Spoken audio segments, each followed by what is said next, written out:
Hello guys, welcome in this video at ang pag-uusapan natin sa video na to ay kung paano i-claim yung iyong mga commission from SWA.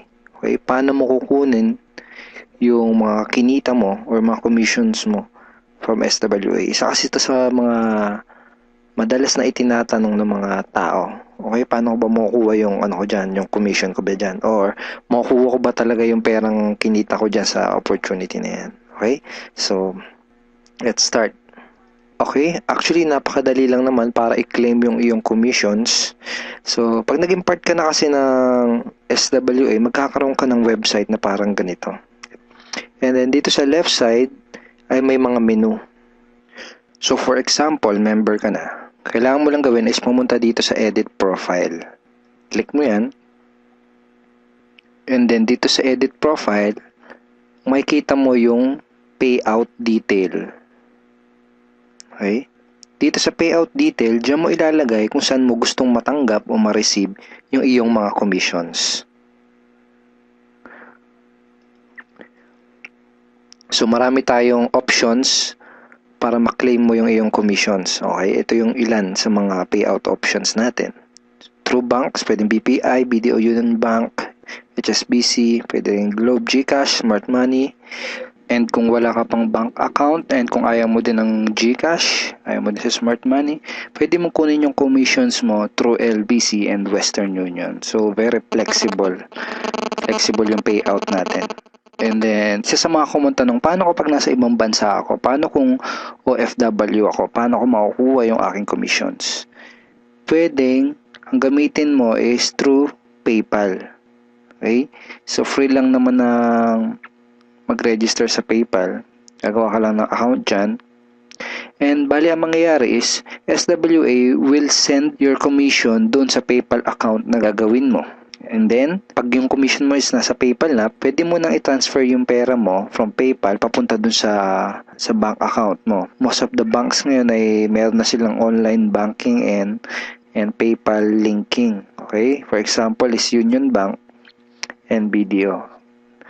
I'm not sure with BPI. Pero most of the banks ngayon is pwede mo nang i-link yung PayPal mo. Ibig sabihin, kapag yun nakatanggap mo na yung money mo from PayPal, pwede mo na i-transfer yun papunta sa yung Union Bank and BDO. Okay? And another option na ginagawa din na yung karamihang mga OFW nating members, they claim their commission through Western Union. So, para malaman ng mga admins ng SWA kung saan nila ipapadala yung commissions mo, kailangan dito sa payout detail mo naka-indicate kung saan mo gustong ma-receive yung mga commissions. Okay, so ano ang ilalagay mo dyan? Okay, para malaman at para masiguro natin na mapupunta at ma-receive mo yung iyong mga commissions. Okay.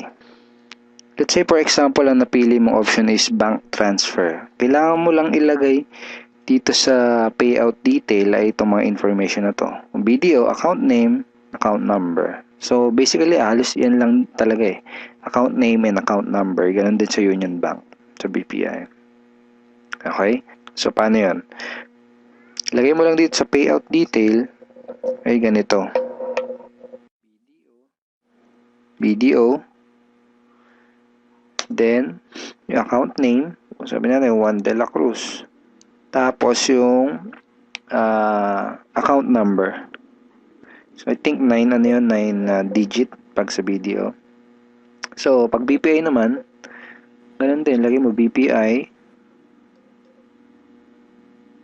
yung account name, and then yung account number, kung ano man yun. Okay? So, ganun lang siya. So, ganun din sa Union Bank. Let's say, ang napili mo namang payout option is GCash or Smart Money. Kailangan mo lang ilagay kung GCash is yung account number. Pag Smart Money card number. Very simple lang. Kung GCash, lagay mo GCash. Then yung number mo. Parang ganyan. So, kung Smart Money naman, lagay mo Smart Money. Tapos yung Smart Money card number mo. Kung ano mang number. I think, okay? Parang ganyan.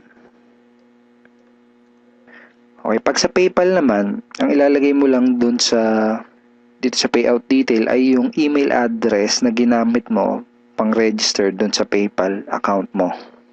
So, yun lang, email lang. Okay? So, kung Western Union naman or LBC, ang details na kailangan mo ilagay doon sa payout detail is yung iyong full name, address, and contact number. So, balik ka ulit dito sa edit profile mo. So, full name. Kung yung nakalagay dito is yung full name mo talaga, hindi mo na kailangan ilagay dito sa payout detail yung full name mo kasi yan nga full name. Pero kung for example hindi full name mo yung register mo nung gumawa ka ng account, you need to put your complete name dito. Ibig sabihin kung ano talaga yung pinaka-complete name mo. So lagay mo muna Western Union. Western, kahit ganyan na lang. Yun. Okay, kahit Western lang, understood na yun eh. And then, lagay mo yung complete name mo. Cruz. Ganyan. Tapos yung address mo, dito mo na ilalagay. Okay? 3. Sabay natin kaya. Ganyan. Tapos yung number mo, dito na lang din. Sabihin natin ganyan. Okay? So, yan. So, ganyan kapag Western Union or LBC. So, sabihin na rin nakapili ka na ng payout option na gusto mo, make sure to click save. Okay? So, ngayon, ipapakita ko sa iyo kung paano ka magre-request ng payout. Okay? So, dito ulit sa menu, punta ka lang dito sa e-wallet. Dito sa e-wallet, makikita mo kung magkano yung remaining balance mo. So, in this example, itong account na to is may remaining $250. So, in dollars yung makikita mo dyan. Then, pili ka lang dito sa transaction type. Ito. Piliin mo yung payout request. Okay? So, tapos, i-indicate mo dito sa desired amount, kung magkano yung gusto mong i-request for payout. Lagay mo dyan kung magkano yung gusto mong ipadala dun sa bank account mo or dun sa GCash mo. Okay? So, pwedeng $100 kung gusto mo $100 lang. So, pwedeng $20 kung gusto mo $20 lang. Okay? Pwedeng gusto mo lahat, pwede din. Hindi kailangan na may iwan dito. So, pwede maging 0 yung balance mo dyan. So, pag nakapag-decide ka na, just click submit. Then, makikita mo na okay na yun kapag lumabas na dito sa remarks. And that's it. Marireceive na ng admin yung request mo. Then, matatanggap mo na yung yung commissions mo. So, kapag through PayPal yung payout na pinili mo, usually within 24 to 48 hours bago mo ma-receive yung payout. Kapag money transfer naman, kapag through bank, up to 5 working days bago mo matanggap. So, in my personal experience, every time na magre-request ako, sa pangatlong araw, nare-receive ko na kaagad. Pero, yan, up to 5 days na talaga makukuha mo na at matatanggap mo na yung iyong commission. Pag GCash and Smart Money naman, medyo mas mabilis. Okay? So, thank you so much for watching this video. This is Edward Reformina. And kung hindi ka pa part ng Team Unstoppable Internet Entrepreneurs, at kung hindi ka pa part ng SWA, I'm personally inviting you to become part of this team and this online opportunity now. Kontakin mo kaagad yung taong nag-introduce sa'yo ng business na to. Because me personally and the rest of the team is very willing to help and guide you in this opportunity. We are very willing to help you get the result na gusto mong makuha. Okay? We will help you, we will guide you na ma-achieve mo yung mga goals na gusto mo. Just to show you our commitment in helping you, we have exclusive trainings na ginawa, na hinanda para sa'yo, para magawa mo yung business ng tama, para magkapagsimula ka ng maayos sa business na to, para hindi ka maiwan mag-isa. Okay? And parte ng commitment namin na tulungan ka sa negosyo na to is we provide you with the exclusive tools na mga gamit mo para magawa mo to ng negosyo na to na mas madali at mas mabilis.